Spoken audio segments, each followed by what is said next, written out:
दोस्तों कल हमने बात की थी कि कैसे यूएस की स्टॉक मार्केट में एक ज़बरदस्त क्रैश देखने को मिला है और उसका असर इंडिया की मार्केट में भी देखने को मिल रहा है। 18,000 के लेवल्स पे पहुंचने के बाद स्टॉक मार्केट में एक गिरावट देखने को मिली है और 17,300 के आसपास इस वक्त इंडिया की मार्केट में निफ्टी यहां पर आ चुकी है। अब दोस्तों यहां पर आज आपको अब ध्यान रखना है कि जो भी पैसा अभी आप इन्वेस्ट कर रहे हैं वो आप लॉन्ग टर्म के लिए इन्वेस्ट करें, और अगर आपके पास इस वक्त पैसा है जो आप स्टॉक मार्केट में इन्वेस्ट करना चाहते हैं तो वो अब आपको यहां पर इन्वेस्ट करना धीरे धीरे शुरू करने का टाइम आ चुका है। तो वो लोग जो अभी तक ये फील कर रहे थे कि जो जून की गिरावट आई थी उसमें पैसा इन्वेस्ट नहीं कर पाए थे, उन लोगों के लिए एक अच्छी अपॉर्चुनिटी अब यहां पर मिल रही है कि पैसा आप इन्वेस्ट कर सकें। तो अगर आप स्टॉक मार्केट में इन्वेस्ट करना चाहते हैं, आपका रिस्क एपेटाइट है, तो ये अब वो मौका आपको फिर से मिलने वाला है जहां पर आप स्टॉक मार्केट में एंट्री करने के बारे में सोच सकते हैं, और ये मौका आपको इस वक्त चूकना नहीं चाहिए। तो उसमें से भी दोस्तों, लेकिन इसके साथ साथ हमें ये चीज भी देखनी जरूरी है कि जो स्टॉक्स आप चूज करें या जिन स्टॉक्स में आप इन्वेस्ट करें वो आप एक रीजनेबल वैल्यूएशंस वाले स्टॉक्स को में इन्वेस्ट करें। तो इस वीडियो में मैं आपको कुछ स्टॉक्स ऐसे बताने वाला हूं जो ऑलरेडी अपने परचेज प्राइस के आसपास आ चुके हैं, जहां पर एक अच्छा यहां पर एंट्री लेवल इनका आ चुका है, और कुछ स्टॉक्स हैं जिनको आपको अपनी रडार में, अपनी वॉच लिस्ट में ऐड करके रखना है। जैसे जैसे ये स्टॉक्स गिरते हैं, अगर मार्केट की क्रैश की वजह से इनमें गिरावट आती है तो एक अच्छी अपॉर्चुनिटी इन स्टॉक्स में भी आपको मिल सकती है। हालांकि जून में हमने इन स्टॉक्स में इन्वेस्ट किया था, और यही एक रीजन है कि मैं आपको तब भी यही बोल रहा था कि स्टॉक में आपने नीचे लेवल पे इन्वेस्ट किया है, बहुत अच्छी बात है। इस स्टॉक में अगर गिरा और ऊपर ये स्टॉक्स जाते हैं तो आपको इन्वेस्ट नहीं करना है। जैसे कि हमने आईसीआईसी बैंक के बारे में बात किया, 650 700 के लेवल्स पे हमने इस शेयर में इन्वेस्ट किया।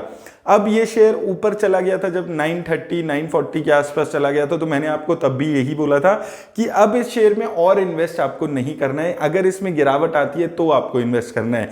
तो फॉर्मूला आपको वही रखना है इन्वेस्टमेंट का कि किसी शेयर के प्राइस के पीछे नहीं भागना है। अगर हमारे परचेज लेवल से ऊपर चला गया तो उसके ऊपर पैसा नहीं लगाना है, थोड़ा थोड़ा करके इन्वेस्ट करना है और लॉन्ग टर्म के लिए इन्वेस्ट करना है। ये तीन चीजें आपको याद रखनी है। बात आपको यहीं पे ये आ जाती है कि मार्केट में 6 महीने में रिटर्न्स आएंगी या साल भर में रिटर्न्स आएगी या 1 महीने में रिटर्न आएगी, ये हमें नहीं पता, लेकिन अच्छी रिटर्न्स आएंगी और अट्रैक्टिव प्राइसेस पे शेयर्स मिलने वाले हैं, ये एक डेफिनेट चीज यहां पर दिखती है। तो पहला शेयर दोस्तों, अगर हम बात करते हैं बैंकिंग सेक्टर की, तो एचडीएफसी बैंक का शेयर अगर आप देखेंगे, अच्छा खासा गिरावट एचडीएफसी बैंक के शेयर में आ चुका है। प्रॉफिट इसके अपने ऑल टाइम हाई पे चल रहा है, सेल्स इसकी अपने ऑल टाइम हाई पे चल रही है, लेकिन शेयर में एक अच्छा खासा गिरावट है। शेयर में कोई कमी नहीं दिखती है, एक अच्छा कंपनी है जो एक अच्छे लेवल्स पे यहां पर आ चुका है। तो इस शेयर में अगर गिरावट आ रही है, गिरावट और आती है, तो आप इसको अपनी वॉच लिस्ट में ऐड रखिए। थोड़ा थोड़ा करके एंट्री अगर आप लेना चाहते हैं, एक गुड क्वालिटी की लार्ज कैप कंपनी में इन्वेस्ट करने के बारे में सोचते हैं, तो इस शेयर में इन्वेस्ट करने का ये एक मौका सा आपको मिलने वाला है। दूसरी कंपनी एचडीएफसी ग्रुप की, जिसके बारे में मैं लगभग 1-1.5 साल से बात कर रहा हूं, एचडीएफसी लाइफ। ये कंपनी लॉन्ग टर्म इन्वेस्टर्स के लिए एक अच्छी एंट्री अपॉर्चुनिटी यहां पर दे रही है। 500 के लेवल्स पे अगर यहां पर ये शेयर मिलता है तो एक अच्छी अपॉर्चुनिटी है। बहुत ही लंबे टाइम से 500 के लेवल्स पे एक अच्छा खासा सपोर्ट इसके शेयर ने आपको दिखाया है। तो 500 के ऐसे लेवल्स हैं जहां पर एंट्री की जा सकती है इसके शेयर में। एक लॉन्ग टर्म के हिसाब से अच्छा शेयर रहने वाला है। हालांकि रिटर्न्स 1-1.5 साल में इसने नहीं दिए, लेकिन कंपनी वाइज, कंपनी के फंडामेंटल्स वाइज कोई कमी इसके फंडामेंटल्स में नहीं है। तो उस चीज को आपको यहां पर ख्याल में रखना है अगर आप ऐसे शेयर में इन्वेस्ट करने के बारे में सोचते हैं कि लॉन्ग टर्म में अच्छा है। सिर्फ 1 क्वार्टर 2 क्वार्टर के अच्छे रिजल्ट्स इसके जैसे ही आएंगे, इस शेयर में एक बहुत तगड़ी तेजी आपको देखने को मिलेगी। अब वो नेक्स्ट क्वार्टर में आते हैं या 2 क्वार्टर बाद आते हैं, ये कहना मुश्किल है, लेकिन पिछले 2-3 सालों में जो मेजर दिक्कत इसके शेयर में आई थी वो कोविड-19 की क्लेम्स की वजह से आई थी, जिसकी वजह से बहुत ज्यादा खराब रिजल्ट्स इसके आए थे। तो मुझे लगता है आने वाले टाइम में अब पॉजिटिव ही यहां पर इस कंपनी के बारे में देखने को मिलता है। और दोस्तों, स्टॉक मार्केट की नॉलेज लेने के लिए बुक्स का एक बहुत अच्छा जरिया होता है, जिससे आप स्टॉक मार्केट की नॉलेज को अपनी बढ़ा सकते हैं। तो एक ऐसी ही बुक मैं स्टॉक मार्केट से रिलेटेड आपको सजेस्ट करना चाहूंगा, reminiscence of a stock operator. ये बुक एक बहुत फेमस अमेरिका के ट्रेडर के अपने एक्सपीरियंस के आधारित है, और वो बताते हैं कि क्या चीजें आप कर सकते हैं स्टॉक मार्केट में जो एक अच्छी रिटर्न्स आपको जनरेट करके दे सकती है। अब अच्छी बात क्या है कि इस बुक को आपको पढ़ने की भी जरूरत नहीं है, इस बुक को आप सुन सकते हैं कुकू एफएम पे। कुकू एफएम इंडिया का लीडिंग ऑडियो शो प्लेटफॉर्म है। 10,000 प्लस से ज्यादा ऑडियो शो लाइब्रेरी इसके पास है। 4.5 की रेटिंग इसकी प्ले स्टोर पे चल रही है। और अच्छी बात क्या है कि इस बुक को आप अपनी रीजनल लैंग्वेज में भी सुन सकते हैं, हिंदी, इंग्लिश, मराठी, जो भी आपकी रीजनल लैंग्वेज है उसमें आप इस बुक को सुनकर इस बुक की नॉलेज ले सकते हैं। और अगर आप मेरा कूपन कोड यूज करेंगे तो आपको 50% का डिस्काउंट भी यहां पर मिल जाता है। तो सिर्फ 199 रुपीज पर ईयर में आप कुकू एफएम पे ये बुक और ऐसी और भी बहुत सारी बुक्स को सुन सकते हैं। तो लिंक डिस्क्रिप्शन में मैंने दे दिया है, जाकर डाउनलोड करें और बुक्स सुनना शुरू करें।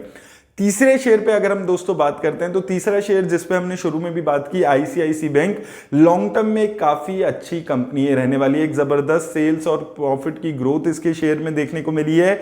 अच्छी कंपनी है जो लगातार अपनी एनपीएस इंप्रूव कर रही है।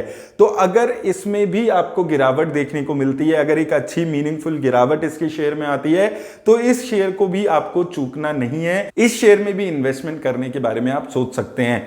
इसके साथ साथ दीपक नाइट्राइट एक बहुत अच्छा शेयर लगता है जो लॉन्ग टर्म इन्वेस्टर्स को एक अच्छी खासी रिटर्न्स जनरेट करके दे सकता है। केमिकल सेक्टर की ये ऐसी कंपनी है और यहां पर क्रूड ऑयल के जो प्राइसेस नीचे आ रहे हैं उसका एक पॉजिटिव इंपैक्ट इसके ऑपरेटिंग मार्जिन्स पे भी पड़ने वाला है, क्योंकि जो केमिकल सेक्टर की कंपनी है वहां पर पेट्रोलियम जो होता है वो एक मेजर यहां पर रॉ मटेरियल होता है, वो फायदा भी इस कंपनी को यहां पर मिलने वाला है। तो इस कंपनी में भी एक वॉच लिस्ट में ऐड रखिए, जैसे ही गिरावट आती है इस मौके को आपको चूकना नहीं है। तो इसके अलावा दोस्तों अगर हम बात करते हैं, इसके अलावा अगर आप देखेंगे डिविज लैब जैसा एक शेयर है जिसमें एक अच्छी अपॉर्चुनिटी यहां पर मिल रही है। 3300 से 3600 के लेवल पे कंसोलिडेट ये शेयर काफी टाइम से कर रहा है। ओवरऑल अगर आप शेयर को देखेंगे काफी अच्छा शेयर है और अच्छी रिटर्न्स यहां पर आपको जनरेट करके ये शेयर दे सकता है। उसके साथ अगर आप बात करें, देवयानी इंटरनेशनल एक ऐसा शेयर है जो हाई ग्रोथ हाई रिस्क वाले इन्वेस्टर्स के लिए एक अच्छी अपॉर्चुनिटी साबित हो सकता है। अगर आप इसके बारे में बात करें तो यम ब्रांड्स का इंडिया में ये फ्रेंचाइजी होल्ड करते हैं। केएफसी, पिज्जा हट जैसी कंपनीज को यहां पर ये इंडिया में रन कर रहे हैं और पिज्जा हट, केएफसी में अभी भी इंडिया में बहुत ज्यादा ग्रोथ होनी बाकी है, क्योंकि आप देखेंगे तो अभी मेनली इंडिया में डोमिनोज में ज्यादा अच्छी ग्रोथ है और पिज्जा हट जैसी कंपनीज में अभी भी ग्रोथ का जो स्कोप है वो काफी ज्यादा बचा हुआ है। तो ये भी एक ऐसी कंपनी है जो आपको लॉन्ग टर्म में अच्छी रिटर्न्स दे सकती है। तो ऐसे शेयर्स में अगर मीनिंगफुल करेक्शन देखने को मिलती है, गिरावट आती है, तो दिव्यानी इंटरनेशनल जैसे शेयर में भी इन्वेस्टमेंट की जा सकती है। उसके अलावा एक और small cap share Indigo paints में भी काफी अच्छी गिरावट ऑलरेडी आ चुकी है। 1500 के लेवल्स पे ये शेयर आया हुआ है और 1300 के लेवल्स पे इसने अपना एक अच्छा बेस यहां पर बनाया हुआ है। कंपनी वाइज देखें तो पेंट सेक्टर की कंपनियां यहां पर भी मार्जिन्स पे बहुत ज्यादा इंपैक्ट आएगा, एक इंप्रूवमेंट देखने को मिलेगी क्योंकि क्रूड ऑयल के प्राइसेस कम हो रहे हैं। तो क्रूड ऑयल के प्राइसेस कम होने से ऐसे शेयर्स में काफी अच्छा पॉजिटिव ऑपरेटिंग मार्जिन्स आपको देखने को मिलेगा। तो ये भी एक ऐसा शेयर है जिसको आप अपने रडार में रख सकते हैं। अगर आपको ये कंपनी समझ आती है तो इसमें इन्वेस्ट करने के बारे में आप सोच सकते हैं। और उसके साथ साथ अगर आप देखेंगे एक जो डीमार्ट्स है उसका भी शेयर काफी ज्यादा अभी करेक्शन में आ चुका है। काफी लंबे टाइम से 4000 के लेवल्स पे कंसोलिडेशन यहां पर देखने को मिल रही है। और देखिए अगर इंडिया की बात करते हैं आप, इंटरनेशनली हम रिसेशन की बात करते हैं, लेकिन अगर आप अभी भी इंडिया थीम पे इन्वेस्ट करेंगे, कंजम्पशन इंडिया की थीम पे इन्वेस्ट करेंगे तो यहां से आपको अच्छी रिटर्न्स मिल सकती है।